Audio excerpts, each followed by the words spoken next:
It was the kind of night that finds the cracks in a building and crawls in through them. Dale had gone home an hour ago, or so I thought, and the bottle in the drawer was doing most of my listening.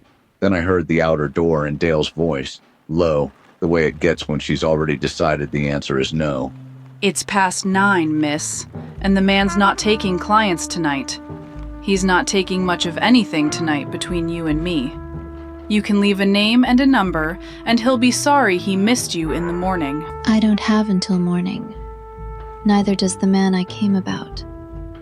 Be a dear and tell him it's worth his while to be awake. She came in trailing rain and expensive perfume, and Dale gave me a look that said she'd done her part and the rest was my funeral. The woman sat without being asked, which told me plenty. The frightened ones never wait for the chair. There's a man named Elias Rourke, a bookkeeper.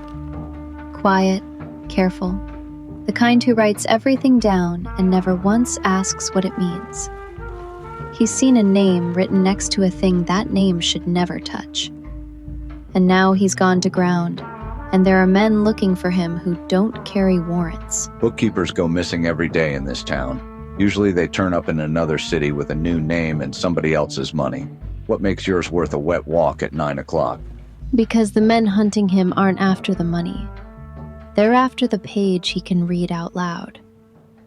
Find him before they do, and he'll tell you the name himself. I'll pay whatever you ask. I only need him breathing when you do. So I took the job. A name, a fee, a frightened woman, 3 in the morning by way of 9. I'd done the same dance 100 times, and I let myself believe I knew the steps. You'll want to start at the rooming house on Cudahy Street. The brown one by the L. He slept there last night. 3rd floor, back room. But he won't be there long. They never let a man keep the same pillow twice. And there it was, soft as the perfume. Cudahy Street, where he slept last night. I hadn't found that yet, but I knew exactly which of my people would have because I was the one who'd sent him looking. She'd just handed me a fact only my own payroll could have known and smiled like it was nothing. The hunters weren't a step ahead of me. They were standing inside my own house, and one of them had a key I'd cut myself.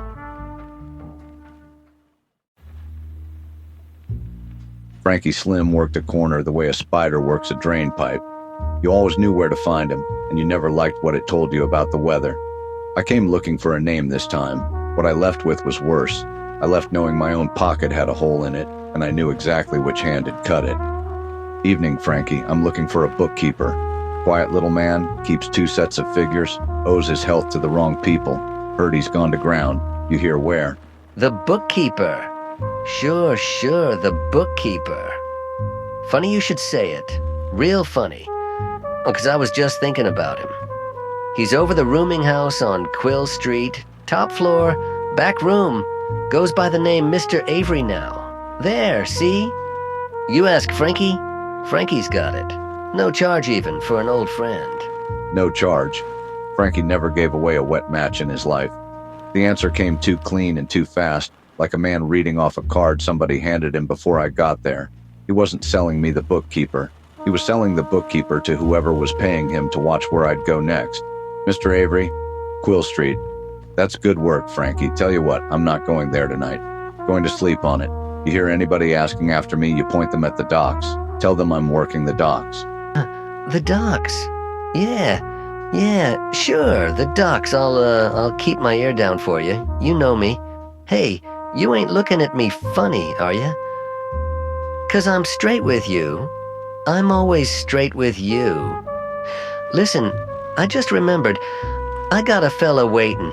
I gotta go. And he was gone, off to whisper the docks into a phone that wasn't mine. I let him run. A snitch who's turned is a tool, long as he doesn't know you know. You don't plug a leak like Frankie, you feed it. The bookkeeper was never on Quill Street, and tomorrow the wrong people would be combing a wharf in the rain while I knocked on the right door. A name is a thread, but a man who'll sell you out on schedule, that's a leash. And for once I was holding the other end.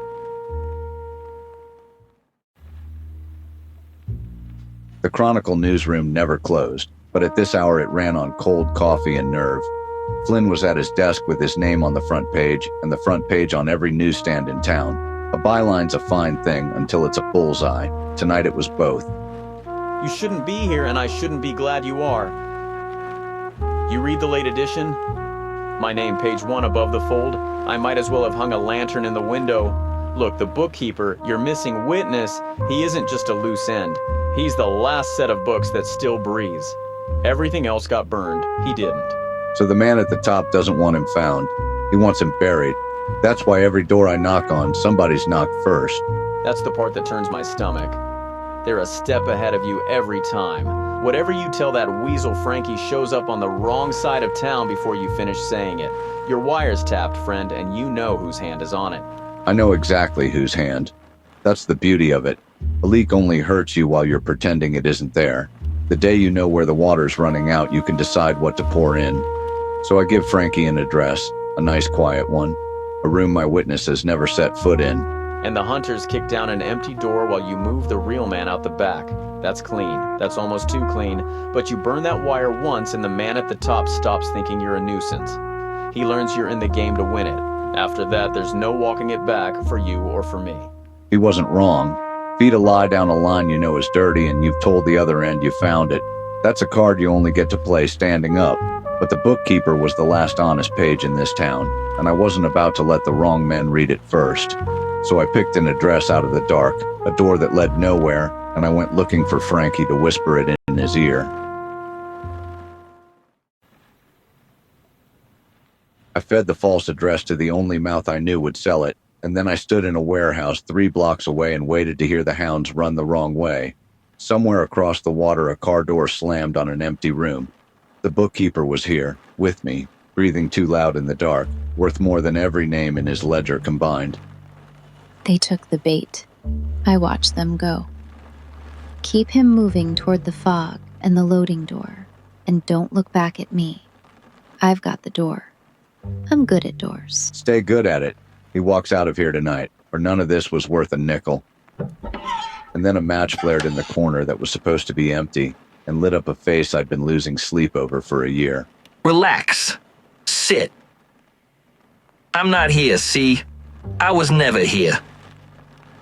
A man hears a little bird is singing to the wrong people.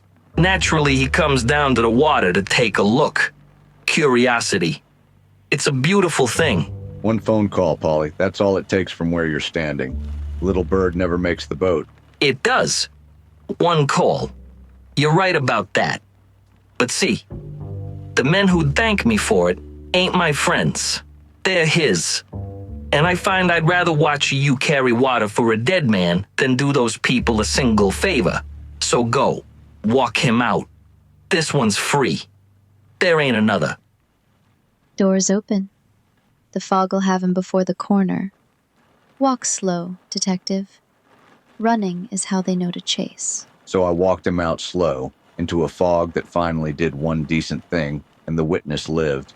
But Marchetti had watched me do it, and the dame, and the empty room across the water that would stay empty all night. The decoy worked, and that was the trouble. By morning, every man who paid for the leak would know it had run dry, and they'd all know who'd plugged it. I'd saved one man by holding up a lantern in the dark and letting the whole harbor see my face. The rain had settled in for the night, the way it does in this town when it's got nowhere better to be. The bookkeeper was on a bus to anywhere by now. Alive, breathing, never knowing how close the ledger came to closing on him. I'd done that. I should have felt like something. I felt like a man who'd spent his last dollar on a round nobody drank. There you are, standing in the rain like you're waiting for it to wash something off. It won't. I've been trying 20 years. He's clear, Patty. The trail they laid for him went nowhere, just like it was built to. The man they wanted in the ground is above it. Call that a win. It is a win. I'll give you the whole thing straight. One man breathes tonight who wasn't gonna. That's more than most of us manage in a year. But I keep books too, son, and I'm looking at what it cost you. Go ahead, read me the bill. You burned your own wire to do it. Frankie's gone to ground and he won't come up. Not for you, not for money, not ever again. That mouth told you things about this city nobody else would. It's shut now. And worse, you stood up in the open and let the careful man see. You see the board. He knows your name. He knows you know his. There's no putting that back in the bottle.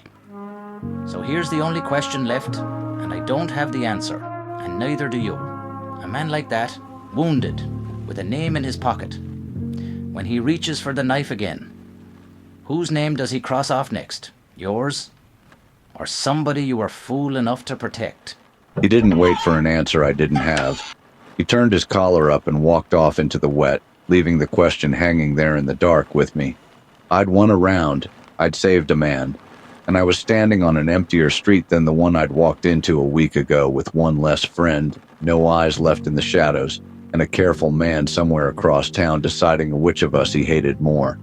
The city didn't change, it just learned my name.